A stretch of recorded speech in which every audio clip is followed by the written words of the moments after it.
Okay, for the sake of time, we're going to go ahead and get started. So we just wanted to say thank you all so much for joining us today in tonight's session, the Culturally Responsive Knowledge Cafe. We know that a lot of us have busy lives, and to have you be a part of our NLU community of educators is wonderful, and we're happy to have you here, especially for tonight's session. This is session 5 of our year-long series. Tonight is refocusing teacher approaches through a restorative practices lens, and we are lucky enough to have Walter Taylor, our NLU UGC adjunct professor and teacher development coach, as well as the director of professional development at Chicago Teachers Union, to help share his knowledge and thinking around some really critical work with students. So welcome, Walter. I wanted to give you an opportunity to introduce yourselves before we talk a little bit about the Knowledge Center itself. Oh, absolutely. So again, I'm Walter Taylor. I'm a 28-year veteran teacher, 27 or 28. After 25, you stop counting, to be honest, or you lose count. Maybe both things. I spent 13 of those years in the classroom teaching science, language arts, and fine arts to middle school students, and 14 or 15 almost of those years working with the Chicago Teachers Union as either one of their professional development facilitators and now the director. And of course, I work for NLU. Thanks, Walter. If you wouldn't mind just advancing to the next slide. So before we jump in and Walter takes over, I just wanted to take an opportunity to introduce who we are as the producers of this series and what this series looks like. You will be shared the deck at a follow-up email with live links that you can click on, and you'll see at the bottom of this page is a link to the full series, as well as access to past sessions that we've had thus far.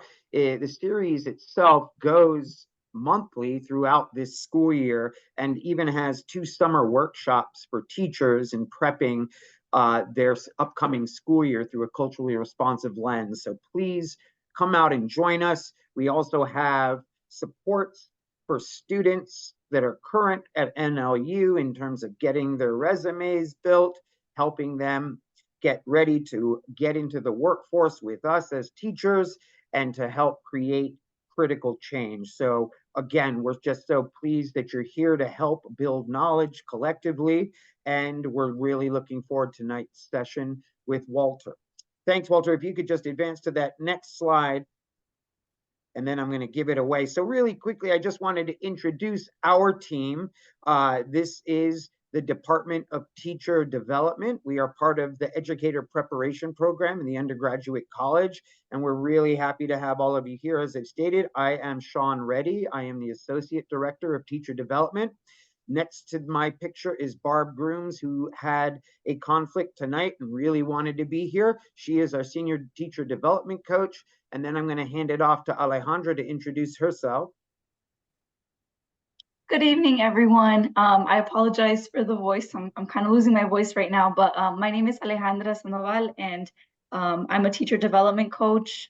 Happy to be here in community with you all. So I'm going to hand it over to my colleague, Leslie. Good evening, everyone. My name is Leslie Delgado, and I am the coordinator for the Office of Teacher Development. And once again, thank you, everyone, for joining us tonight. And just as a reminder, we will be handing out an exit ticket at the end of our presentation just to collect attendance and award PD hours. Thanks, Leslie. And with that, Walter, take it away. Thank you so much. And so, as you know, the title of this presentation is Refocusing Teacher Approaches Through a Restorative Practice Lens. And I just want to say, restorative practices is something that's very near and dear to my heart. I've been working on this topic for about 11, 12 years now. I find it to be something that every teacher really ought to know about and utilize. But let's go ahead and dig in just a little bit. But before we do, a few shared agreements, right? So please stay engaged, be curious, respect and accept non-closure. We certainly will not have an answer for every single thing, at least an official answer, that you might feel satisfied with. Not in an hour. Restorative practices is a very deep topic that needs to be understood. We are just merely touching the surface of it today. If you are a type of person that steps up a lot, maybe step back a little bit.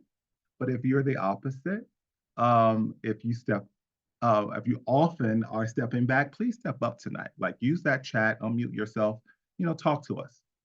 And last but not least, please keep a growth mindset, a beginner's mindset. So even if you feel like you know some of this, look at it from a different lens, a different perspective. Try to bring something new to it.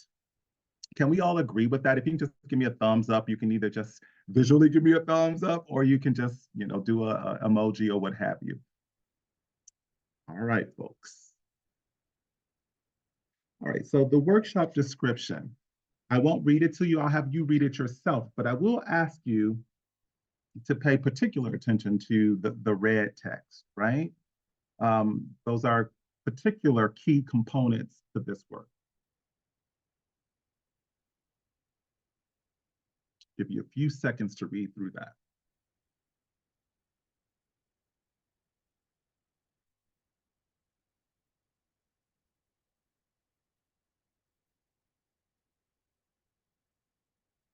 All right. So the essential question, this is a question that I want you to keep in mind throughout the entire presentation.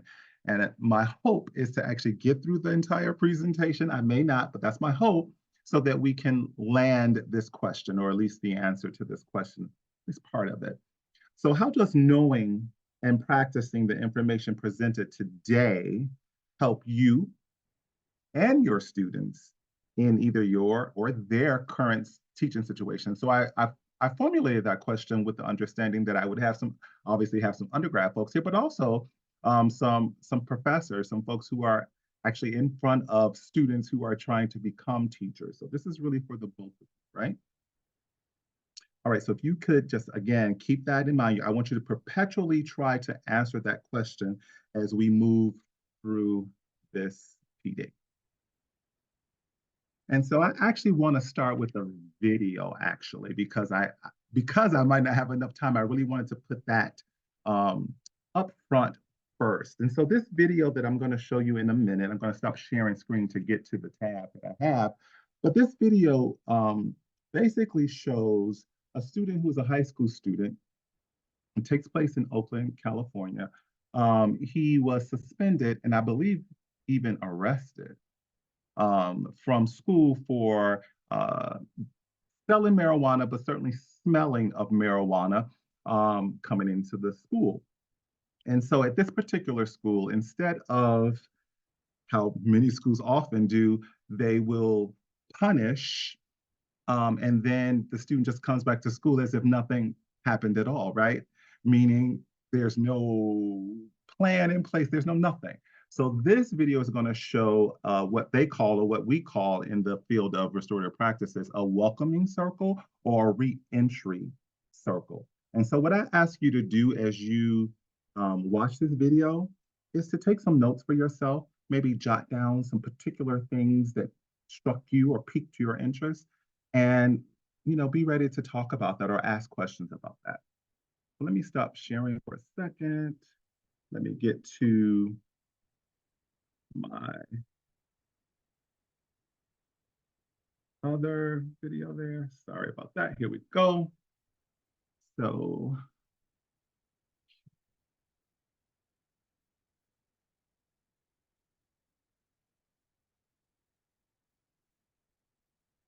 give me a thumbs up if you can see and hear.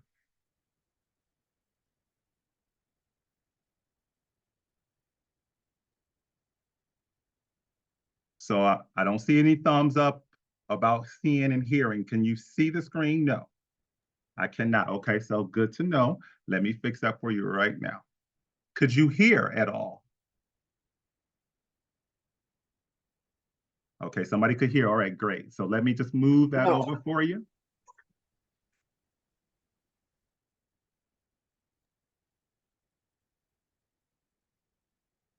If you entered it, Walter, maybe in a different tab, you might need to stop sharing and reshare the screen Yeah, with the sound on.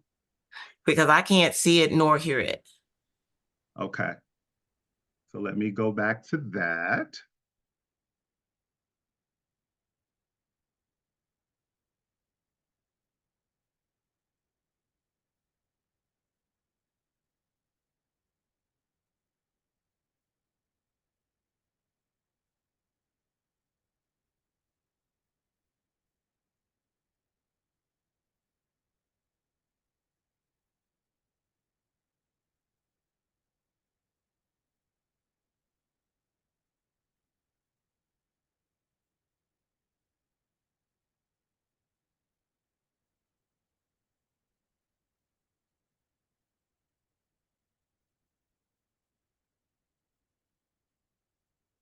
One second, give me 1 second.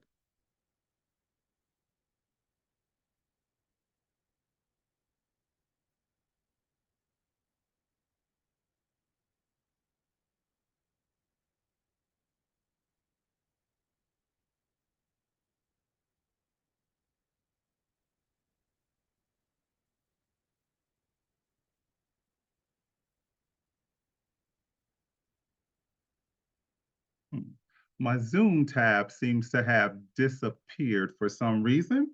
Don't know why that has happened, but I'm going to try to figure that out really fast here.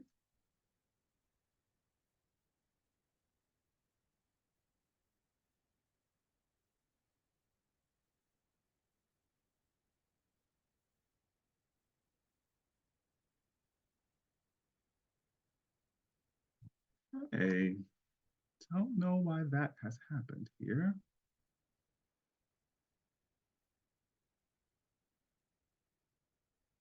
All right. This is what I get from work. I should have gone home like I started to, everybody. I shouldn't have stayed in my office at work. I know I should have gone home, but that's all right.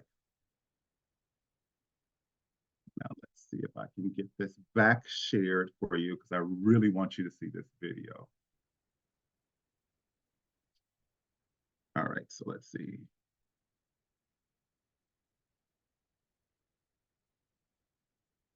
Can you see the video now? Please say yes to me.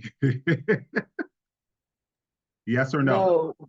Oh, now we no. can. Yep. Yeah, now we can. Now we got it. You got it? Yes. Yes. Oh, okay, thank you. I thought I heard somebody say no. I'm like, wait a minute, that can't be true.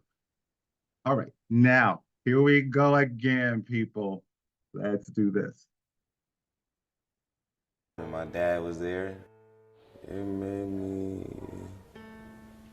me feel like walking out the damn room. That's what it made me feel like, dude. I feel like just canceling this and be like, nah, I'm good. It was too much attention.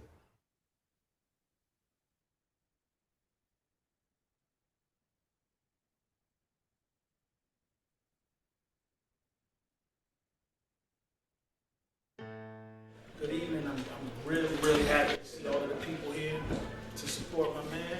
And I'm excited about how we're going to make this transition from there to here and beyond. First of all, I don't care about him feeling uncomfortable. I know where that feeling is coming. That feeling is coming from a place where I don't know what's going on here. And this is different.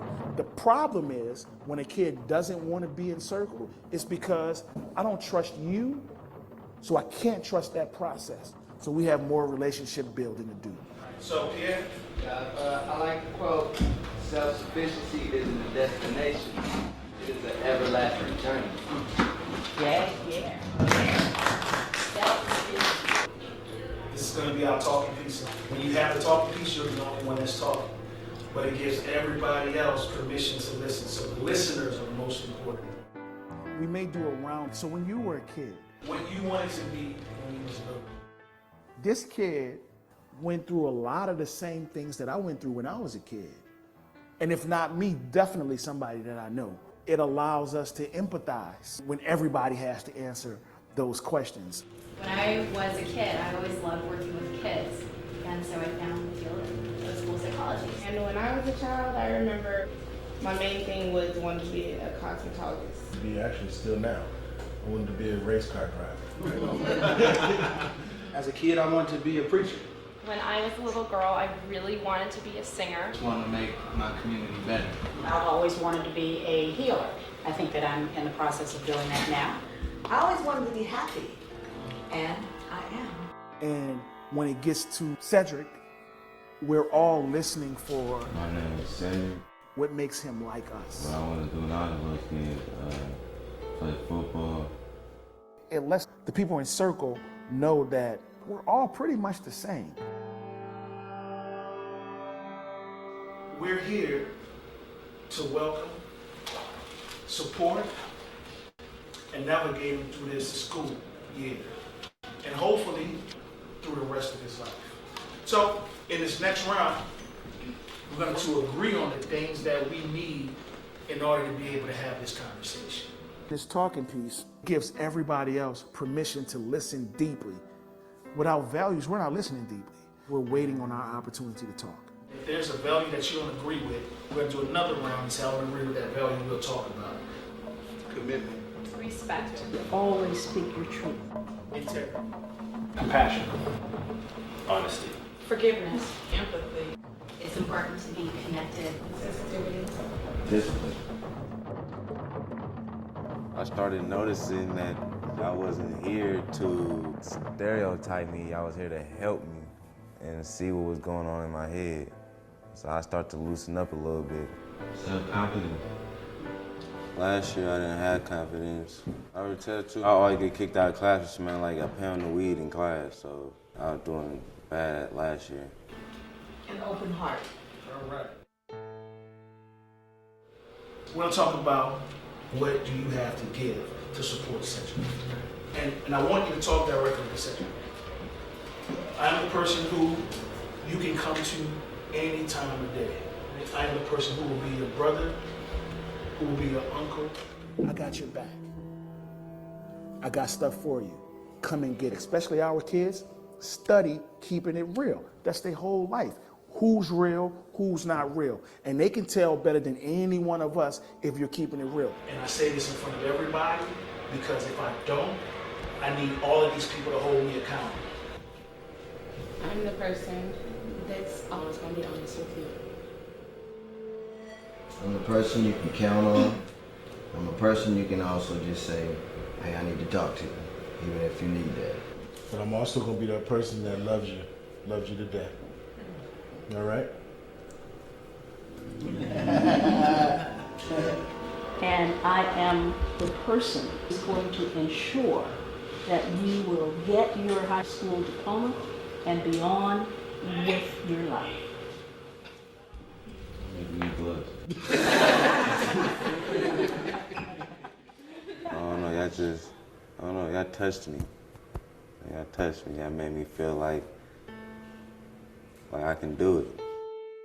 I'm going to be the person that reminds you that you can be whatever you want to be. At first, I couldn't trust them. But then they looked me dead in the eye. They started telling the truth about how they really felt and what they can do. So I was like, okay, I can give them a chance. I'm the person who you can relate to in school. I'm a person who is also walking the road of success, and I reach my hand out to you. Walking with me. Thank you all. You gotta do something like this for me tomorrow. The change of the culture begins to form. So now we're gonna talk about needs, which is kind of like the hardest thing that we need to talk about. Whatever your needs are, I don't want you to shy away from them. Let us say no. Don't assume that we're gonna say no. For me, my number one goal is I want him to hear how each one of us are prepared to support him. And I want him to challenge us when he feels like he needs that support that we promised him. I'm gonna need you to be open and fearless because this road to your success is gonna be tough. And I will walk through the fire with you, but you gotta come with me. I need you to have most confidence in the world that you work in. Nobody tell you nothing about your education. There's never been a situation where everybody in his school life was so concerned about her kids' well-being, and you're gonna be the main focus of that circle. She's never been the main focus of nothing, probably. Whenever you need to talk to somebody and you need that confidence from someone, calm, and you talk. It doesn't matter. I never listened to my mind like that. So I need you to, grow to be a man who you want to follow from. That's what I need from you. Because sometimes when I ask you, I need some help. And when you feel when I say I need you, you look at me sometimes and give me a head nod. I'm like, no, talk to me. Talk to me. Because I don't know what's on your mind. I was like, I do have to start talking to him more because I just go out and do whatever I want. I do stuff like my father was supposed to do. Like, I was peer pressured to do all the stuff I was doing. I just did it because my family needed it. I'd rather not pass on any time being around you. I just want you to grow and understand who you are. Thank you. I just need to keep myself motivated. But I know I can do it, I just don't be motivated.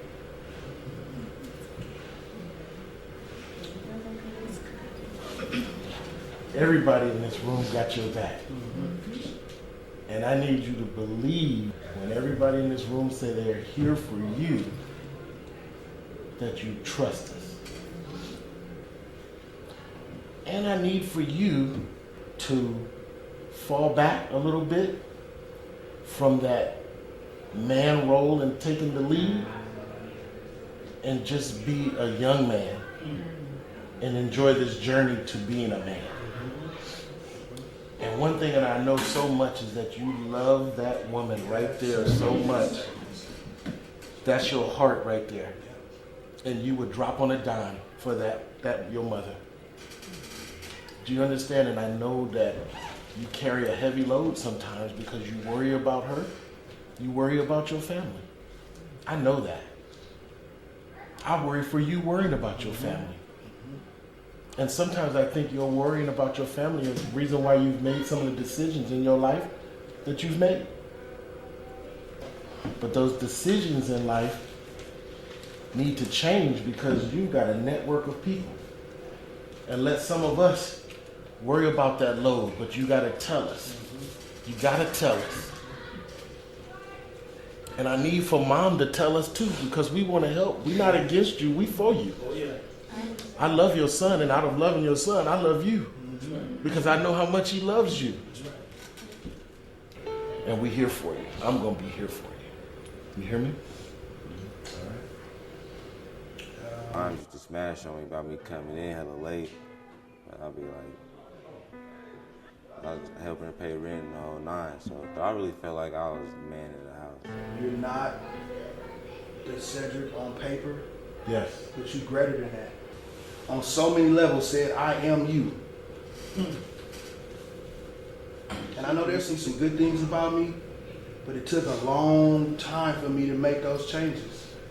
And I had to accept people around me and accept the help that they were offering to give me because I was so closed-minded thinking I had to do it all myself. I need you to continue to be more open and more honest because it's all about your growth and development. And I need, when there's something getting in the way, tell us so we can help you and be there with you. What I need from you is to keep coming back to the circle. Bring your successes to the circle to share with others, and bring your challenges back to the circle so we can support your needs. You need to know how important you are. You're here to do something. I don't know what that is, but it's up to you to figure that out. I need to break away from the script, and I need to ask Mom, how can we support you? That's where it all comes from. Basically, I just need everybody to support my son. Can I have that? Please. Mom is in need. If anybody knows any jobs, because I know that's what be on his mind all the time. Well, I probably wouldn't be into this if he wasn't struggling. I just did it because my family needed it. On-campus go-to person. That will be me. What supports are necessary for the student's success, and how will he receive it? What do you need help with? Academically. I need your tutoring will be available. We have other resources on there that's not in the school, and I'll introduce you to all those tests. Who will monitor the plan? Contrell's gonna monitor the plan. Michelle is gonna monitor the plan. KP gonna monitor the plan. Mama gonna monitor the plan. Have you had an internship yet? I'm currently in the internship right now. Excellent. This is what your plan looks like. Let's come back in 30 days. We're gonna look at the progress. Next time we meet, we're gonna celebrate. We're gonna end this conference by showing Cedric and his mother some love. So everybody, if you would just line up and just offer Cedric and his mother a hand and a smile, and we're just gonna show him some love right now. I never got along with teachers. It's really heartwarming for me to sit in a collaborative. And it's time for us to stop being cowards and fix the mess that we made. This is my first circle, and my heart is dancing. And our young people don't come to us adults because we don't come through with what we say we're gonna do. Today, I felt like these people in this room meant and said what they mean. Proud of you. This circle here was real powerful. You know, just to look at everybody's face and to really say that I love this circle, so thank you. They cried, they laughed. Now we gotta keep our word.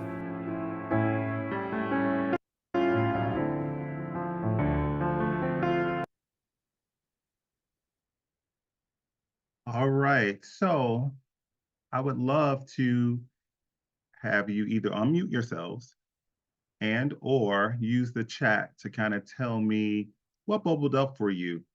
And as you're doing that, I just want to say to you that this is obviously a high school example, and I did that on purpose, right? Because I want you to also understand that this is something that can absolutely and should be utilized from any grade level and actually beyond high school. This is actually something that is, I think, really is germane to anyone, not just school, but actually how to maybe even live life, right?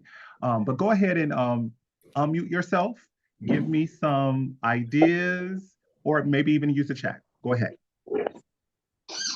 Hi, I'm Samantha. Real quick, I liked how each one of the supporters informed him of what type of support they will be for him. But they were all, letting him know that they will be there for him. But at the same time, one of the ones who's like, "Listen, we're not letting you get away, in no way, form, or fashion. We're not letting you go. We want to push you for success.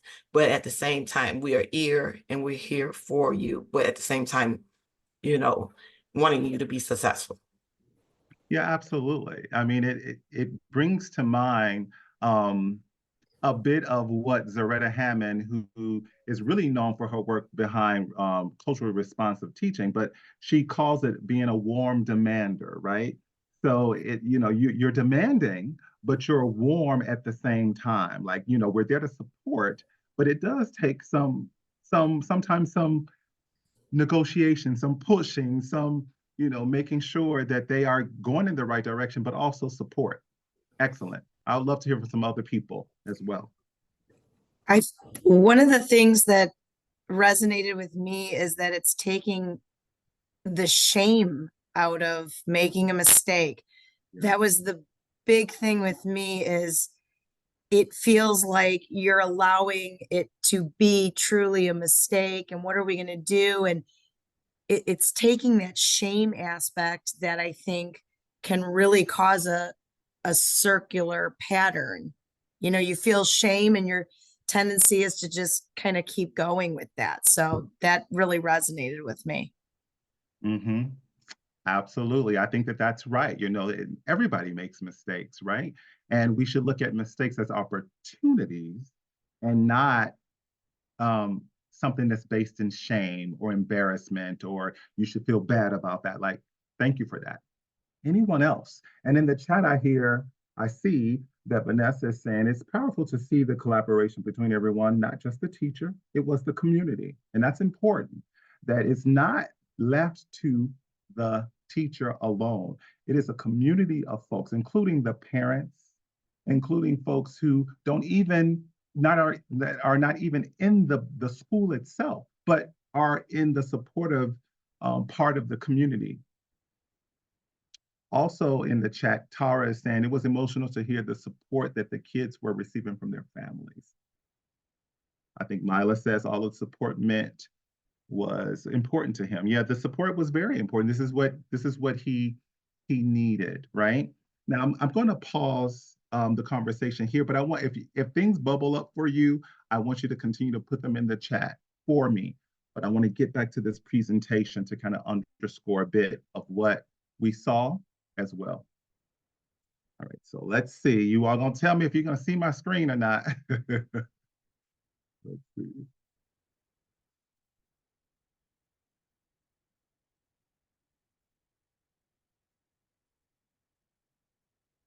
All right, thumbs up if you can see the presentation screen. Yay, there we go. All right. All right, so let's be clear that this is a long-standing model. This is nothing new. This is not some newfangled idea at all. This is rooted in indigenous culture, aboriginal culture, African culture, and Native American culture as well. So this has something behind it. In other words, this is not something that came from education, in fact, right? It really came from community, from culture. This is how people often govern themselves in these particular instances, right? It wasn't necessarily that they had laws, but it came from a sense of community. This is how people dealt with issues. And I think that there's something really to this, right? You know, restorative practices is something that I hear a lot of school districts going into, but I have to be honest, often not understanding what it is and how to do it properly. There are three major components to this work, right? I call them the 3 Ps. We got the philosophy, we got the practices, and we have the principles. You know, and in between, you know, the philosophy and the principles, we have the practices. It's kind of like the meat of the sandwich, if you will. These are the things that you do inside of a classroom, do in your home, do, you know, in community with folks, right? But first and foremost, it is a philosophy that says harm can only be repaired through relationship building, not through more harm, not through punishment, not through more suffering. That doesn't make any sense, right? It has to be through relationship building. The principle says that everyone's, you know, in the community or anyone at all actually have inherent worth, right? It's not something that you give to someone, right? They already have it, and you have to see that in them, which is why this philosophy aspect of this work is so important to me, really, because if you don't have that, then you will never do this right. No matter how much training you go through or anything like that, you must have the mindset to do this work. This picture right here actually comes from actually a teacher resource book that we created, and you'll get a copy of that as well. But it really shows how at the root of the tree, or the roots of the tree, if you will, we're talking about those things that should be inherent, those values that everyone deserves, you know, trust, compassion, respect, dignity, right? Got to start there, the roots of the tree, right? And then as you move up into the other sections of the tree, the trunk of the tree, you have the practices themselves, kind of like those 3 Ps again, you know, the practices, the circles, the restorative conversations, the conferencing. And then if we do all of this right, at the crown of the tree, you kind of have the fruits of our labor, right? So you have healing, accountability, skill building, relationship building even, if this is done properly. So part of this work is to understand that it is about doing things with students. Now, what I want you to do is I want you to take a sheet of paper if you have it in front of you. If you don't, that's okay. You can use the chat, but I would prefer you do it on a piece of paper. If you can fold your paper in hot dog style or hamburger style, but hot dog I think will be better. Us young grade teachers understand that. Even though I taught middle school, I understand what hot dog means.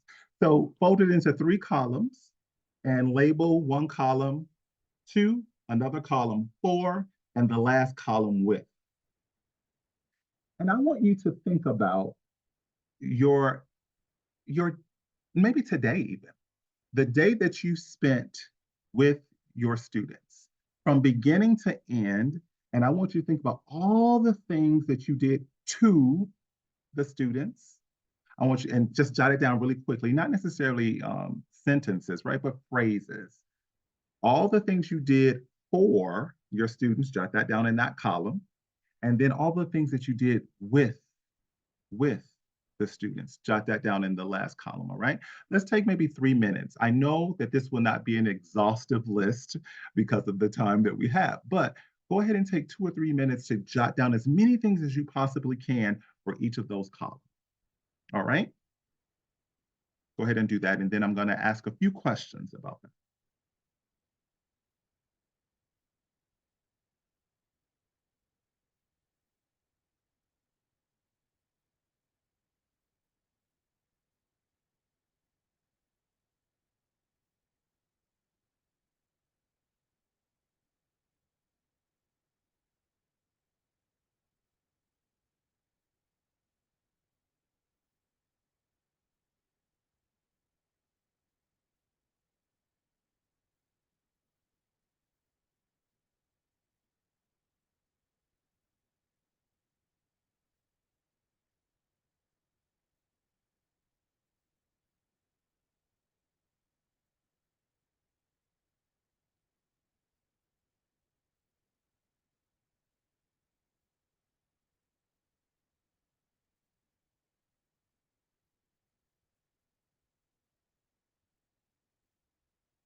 Take another minute.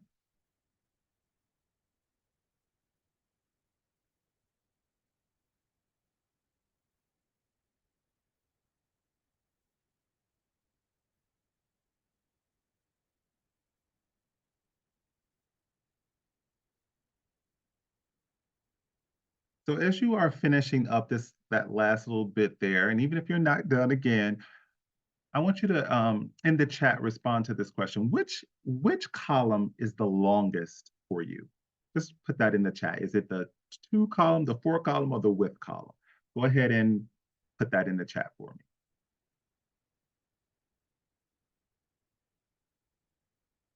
Oftentimes that, there are some of the columns that are, even, right? I often see 4, so this is not surprising to me at all, right? Because as teachers, we often think that we have to do things for our students, right? Because it's a service industry, actually. That's what we do as teachers, or how we feel we should, operate. Oh, I see some with coming in there. I love that. That makes me happy. That makes me happy to see that. Could someone unmute who has said that with is their longest column and tell me, why do you think that is for you?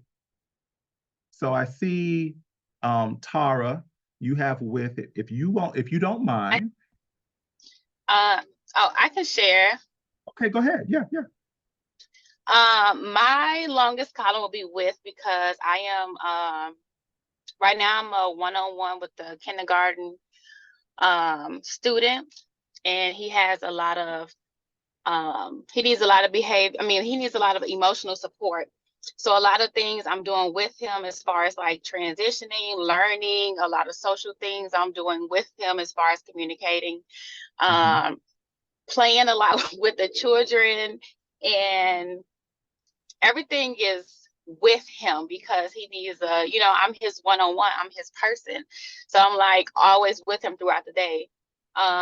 So that's why that is my longest column, because I literally do everything with him. I see what you're saying. Go ahead, Joanne. Yes, I'm a 5th grade teacher, a bilingual teacher, and I do things with my students because that gives them ownership. When we do I do the things with them. They feel responsible of like their expectations. They take ownership because I'm like a partner with them. And this has helped my classroom greatly with classroom management. I have no issues with that. And academic progress is being made. I'm actually glad that you thank you for that. And thank you for sharing. I'm glad that you mentioned classroom management because really, the way I see restorative practices is that it's a way to actually do this thing called classroom management, but not just that, but certainly it is a way to do that. And we're going to dig in that a little bit in a second, but I want to go on to this part, which is going to really kind of explain why I had you do what you did just now with the columns. So restorative practices, as I said, is a philosophy. It values relationships, accountability, and community problem solving. The idea of doing with is central. So if you look at this image on the screen here, and this image comes from an article that you will receive, and it's called the social discipline window is what that image is. And so the way that my brain works, just to quickly explain it to you so we can, move on to the next thing, but still have you understand, is if you think about a graph. So when you took inventory of your what you did 2-4 with your students, if you were to plot those points on a graph, the truth is that there would probably be plots all over the graph. Hopefully not too many plot data points in the not or neglectful quadrant of things, right? Because if you think about it from a mathematical point of view, a graphing point of view, that would be negative, which is why exactly why it's there in that particular quadrant, right? Because we don't want to neglect our students. But at the same time, we don't necessarily want to do a lot for our students because it's very permissive, right? It's not actually helping them, develop the skills that we want them to develop, but it's also, if you're serious about restorative practices, it's also not rooted in what restorative practices says. When we do with, and all of my math people, you understand this, all the numbers in that quadrant are positive numbers, right? Doesn't matter, they're all positive. And so restorative practice is about being authoritative, not being authoritarian, but being an authoritative educator. Again, hearkening back to what Zaretta Hammond talked about as a warm demander, someone who is authoritative, that is both, expects the best, but also supports along the way, right? That's what that really means. And restorative practices is about all of that because on its face, it's about relationship building.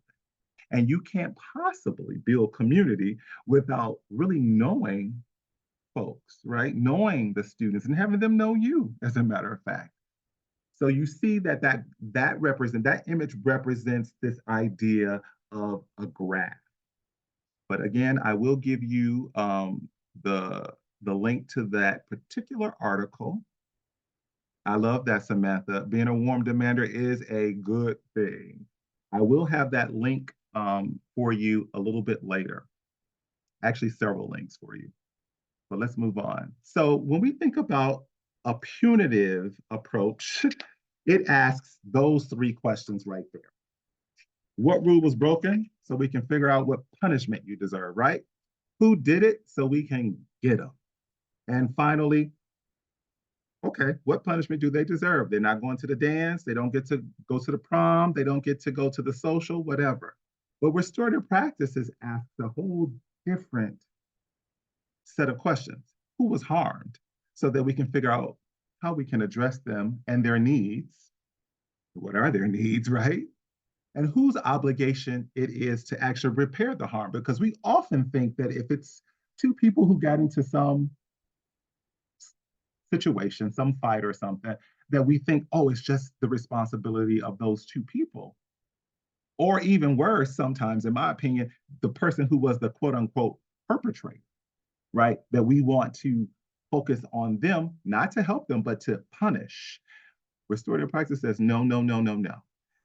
It's often the obligation of the community as a whole to fix this, but certainly the folks who were directly involved, whether they were the person who was harmed or the person who did the harming, they both have needs that need to be met.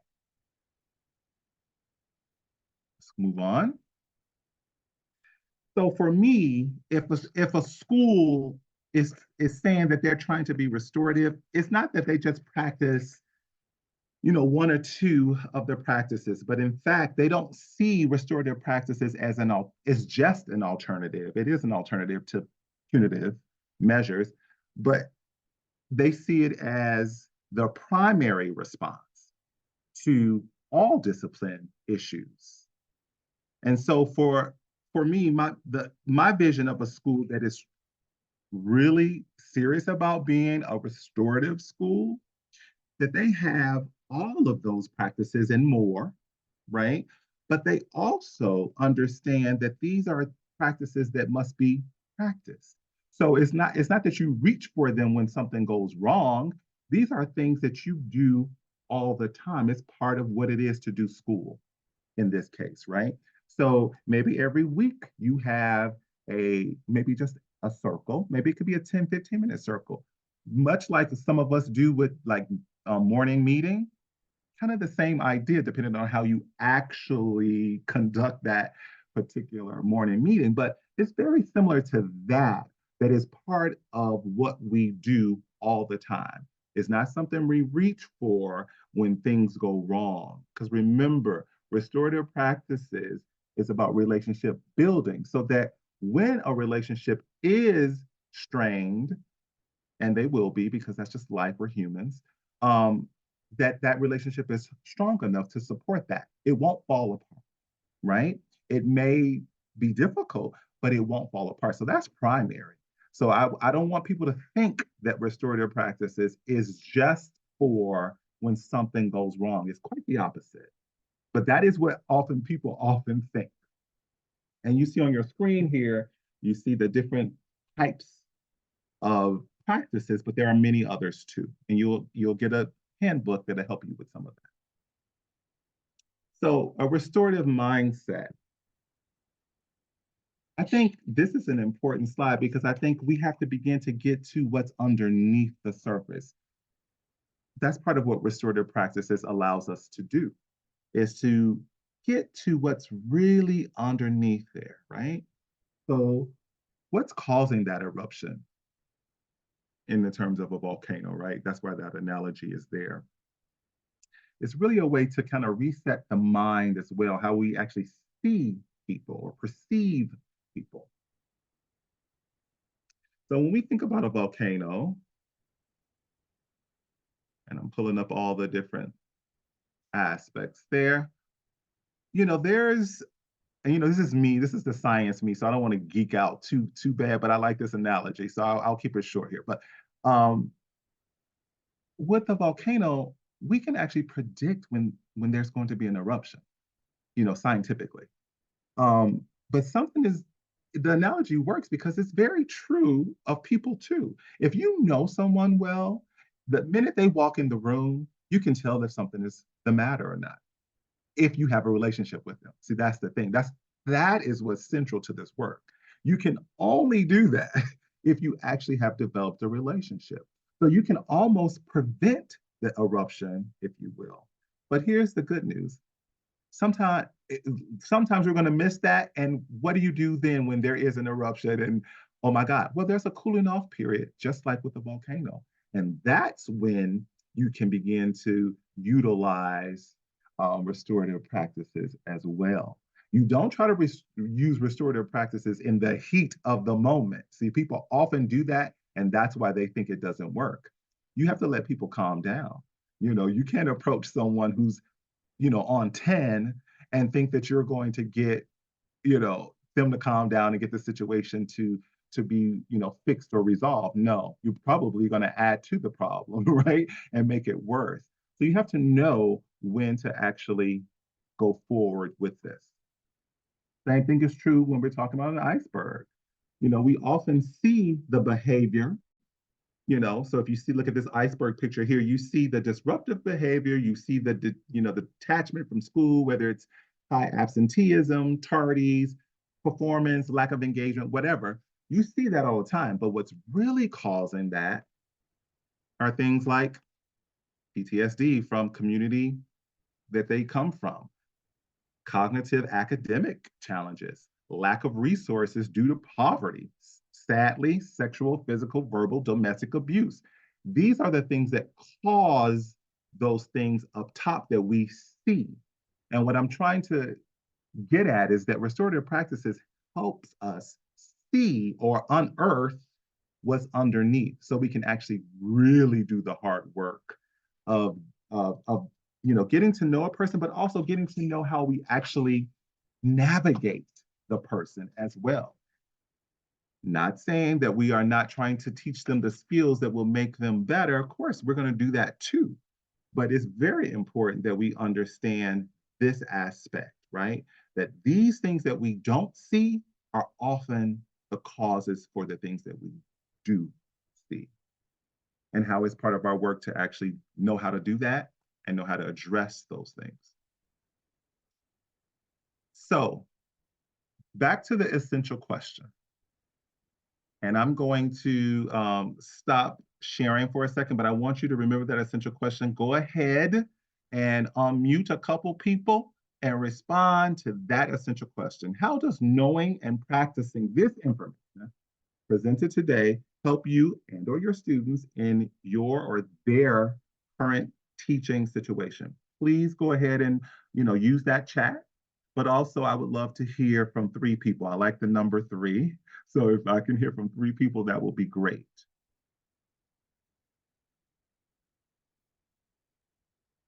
But do use the chat, please.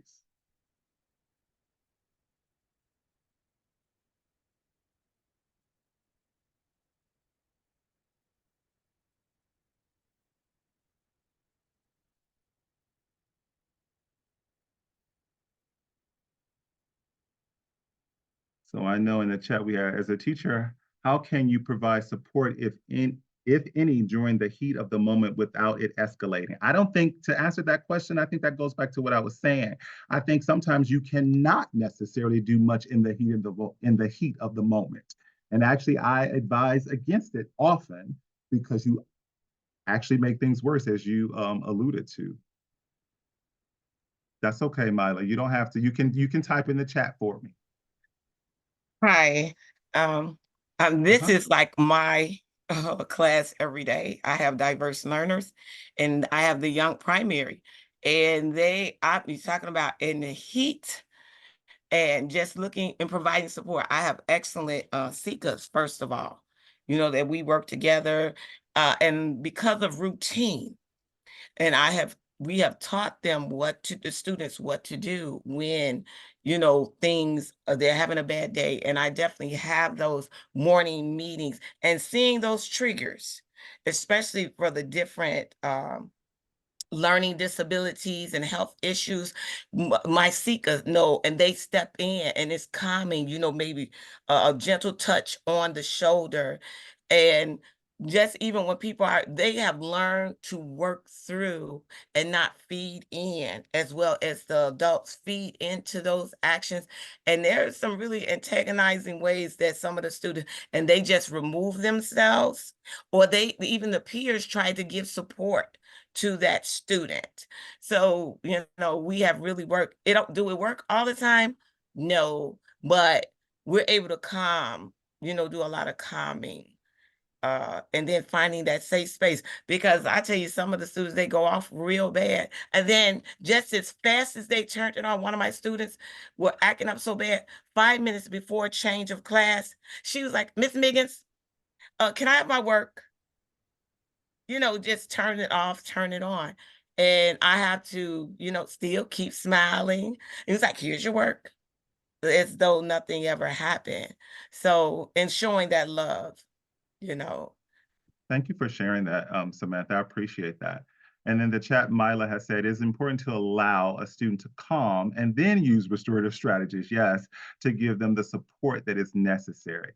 Amanda says, adults way too often take behavior personally. That's so true. Behavior is communication. Yes, it is data, actually, data that we can utilize in our teaching and learning of the students. In the chat, really quickly, because I know I'm at time, but in the chat, I have placed kind of the 7 essentials of a circle, or 7 elements actually of a circle, so that you can understand that process. That's really important that we understand that. I've also placed an article called Students' Input Improves Behavior and Fosters Leadership, this whole idea of doing with again. The Define and Restorative article that I mentioned that, showed that kind of, those 4 quadrants, that social discipline window that I was telling you about. It explains that. It's actually quite a hefty and quite scientific article, but it's a good one. And the guidebook that I was telling you about that I produced or helped to create with a few other folks, called Building a Restorative Classroom, a Teacher's Guide. And lastly, getting RP started at your school, kind of the basic steps of how you begin to do that, especially as you enter into your classroom as a teacher of record, right? It would be nice to be able to have, that information to start that. I want to thank Sean and his colleagues for inviting me, and thank you all so much for your engagement. Walter, thank you so much. That was wonderful and incredibly informative. And we really hope to have you back at a future session to help dig deeper into this work that you've been doing so great with CTU and CPS and again, and NLU. So thank you so much, Walter. And we are going to put the exit slip in the chat for tonight's session. We would love your feedback. Your help helps us help you. So definitely, it's just been entered in the chat. It just takes a couple minutes, and it's our way of also taking your attendance and making sure that you get that PD hour for today. I just wanted to have you, it's just been a great chain in terms of sessions for this series up until this year, culminating up here with Walter. Our next session is with our very own NLU Dr. Thera Tillman, who will be presenting student-driven student engagement. It is her specialty and her passion when it comes to teaching, that student-driven engagement piece. It is Tuesday, March 19th, so jot that down from 6 to 7, and we welcome all of you back, and we hope you spread the word. But again, thank you so much, Walter, and everyone for joining us, and have a great rest of your evening. Good night, you all.